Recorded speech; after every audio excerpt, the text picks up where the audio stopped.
Friends ఎలా ఉన్నారు? ఏంటి బాగున్నారా?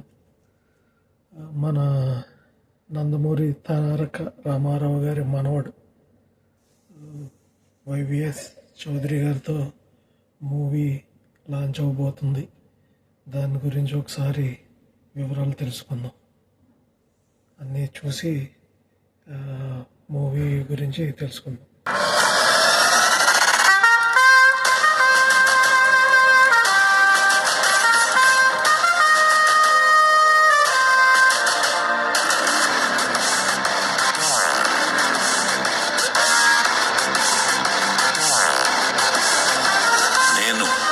నందమూరి తారక రామారావు అనే నేను ఊహ తెలిసినప్పటి నుంచి నటన పట్ల ఇష్టం పెంచుకుని శ్రీ వైవిఎస్ చౌదరి గారి వద్ద గత 18 నెలలుగా అన్ని ముఖ్య విభాగాల్లో శిక్షణ పొంది ఆయన దర్శకత్వంలోనే మన తెలుగు చలనచిత్ర పరిశ్రమ ద్వారా భారతీయ చలనచిత్ర పరిశ్రమకి పరిచయం అవుతున్న నేను ఎందరో మహోన్నత నటీనటులు సాంకేతిక నిపుణులతో జగజ్జేగీయమానమవుతున్న మన చలనచిత్ర పరిశ్రమ పట్ల నిజమైన విశ్వాసం, విధేయత చూపుతానని, దాని యొక్క సమగ్రతను కాపాడుతానని కథా రచయిత, దర్శక, నిర్మాతల సంతృప్తి మేరకు కథలు, సన్నివేశాలు, పాత్రలకు అనుగుణంగా నటించి ప్రేక్షకులను రంజింపజేయడంలో నా వంతు నిరంతర కృషి చేస్తానని నా ముత్తాత, నా దైవం, విశ్వవిఖ్యాత నట సార్వభౌమ నటరత్న పద్మశ్రీ డాక్టర్ నందమూరి తారక రామారావు